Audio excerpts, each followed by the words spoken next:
Welcome everyone to episode 336 of Fergo and the Freak. I'm your host, the Glorious League Freak, and we have some breaking news once again.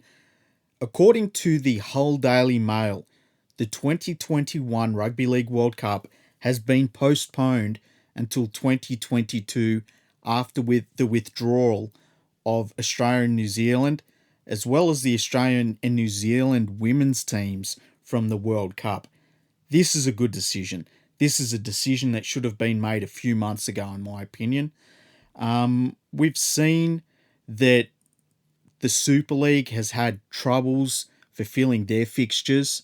They've had a number of teams forfeit.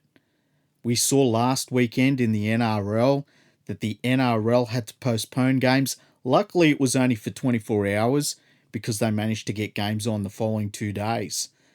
But everything is on such a knife edge right now because of COVID-19. And it was just a really bad time to play Rugby League World Cup, to bring players from different parts of the world, officials from different parts of the world, coaches from different parts of the world, and bring them all together in the UK, where the numbers are still daily in the tens of thousands that are getting COVID-19. It's sad, but it is something that I think the game had to do. And it's good to see that they've finally made a decision and we can all move forward from it. This will allow Super League to extend their season if they need to. This will also allow the NRL to extend their season if they need to. We've already seen the women's NRL competition being pushed right back to allow for all of the COVID-19 problems that we've seen in Australia. It's really not an ideal situation. None of it is. But I think this is making the best of a bad situation. Hopefully by the end of next year, in 2022, a lot of this will have settled down. There'll be a lot more people that will be vaccinated. The numbers will have come down from where they are right now. We're currently in a bit of a peak, and that's happening in many different places around the world. And everything just is in a better position that we can look to play a World Cup.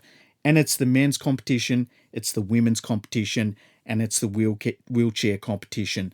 I think overall this needed to happen, and I'm glad that it has happened. It's sad, but, what can you do? This is a problem that we've had in many different sports with COVID-19. Every sport has had to have different challenges because of COVID-19, and they've reacted differently. And it's because they've got many different dynamics at play. If you look at the NRL, you've got a team like the New Zealand Warriors, whose players have been basically living out of a suitcase in hotels for the last year and a half. We've had the Melbourne Storm, who have been playing and living out of suitcases up in Queensland for just a little bit less than the Warriors. And now we've had every single New South Wales-based team and the Storm and the Warriors all moved up to Queensland to continue the NRL season. It's just not an ideal situation to ask those players to then go into more lockdowns, extend their time away from their family and friends in their homes for a couple of months extra, and then to have a very, very short off season, to then possibly go back into that situation of having to live in a hotel out of a suitcase once more from February until, October in some cases. So I'm glad that this has happened. The players need a break. The game needs a break.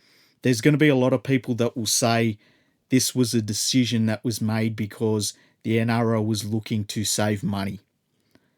That was not the case.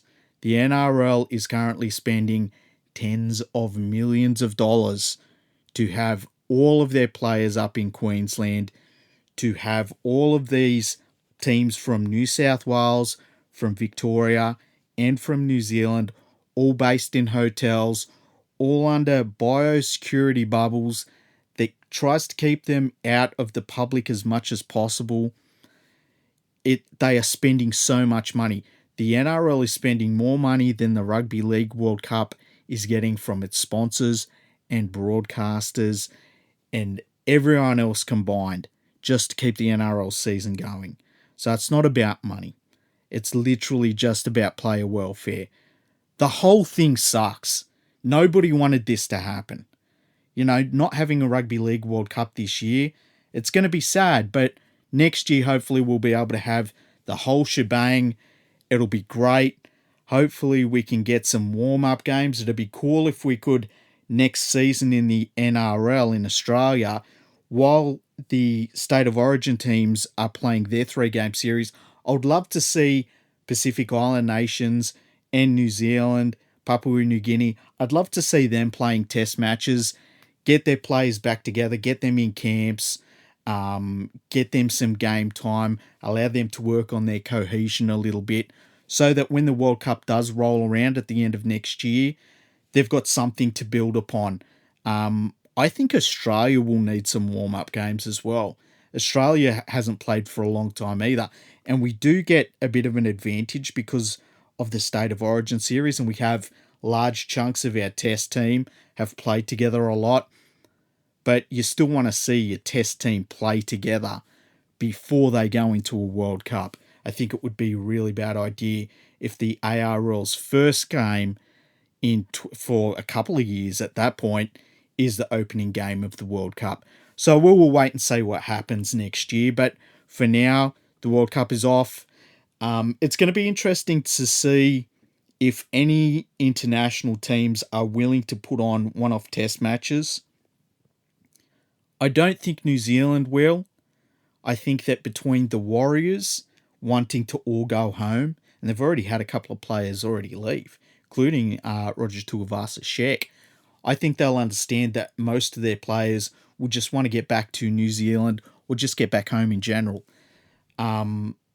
Whether Australia plays a test match against, say, PNG or one of the Pacific Island nations, who knows? It would be very difficult to sort out. I think it would be easier for England to play, say, for instance, Wales or Scotland or Ireland. I think they'd be able to sort that out without too many hassles. They might also be able to play France, which would be really good. But we'll wait and see. You never know with International Rugby League. Anyway, I thought I would bring you the breaking news. Not ideal news. It's not great news to either hear on the run if you're in the UK or wake up to if you're in Australia or New Zealand or in any of the Pacific Island nations. But it is what it is, unfortunately. Thank you for listening. If you want to follow the podcast, you can go to fergoandthefreak.com. We've got heaps of history episodes. You can see all of the guests that we've had on, and you can even leave us some feedback if you go to the contact section. Check out leaguefreak.com for all of your latest news in rugby league and opinions. Also, check out the Rugby League Podcasting Network. All of the very best independent rugby league podcasts are there, and I recommend it if it's, you're a podcast fan, obviously, you're listening to this.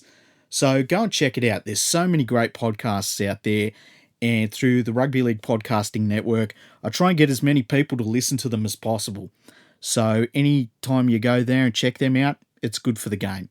Thank you for listening, and we'll get back to you soon on all of the latest breaking news. And I'm sure that Andrew will have a little bit to say about this decision when he's on in the next episode. So have a good one.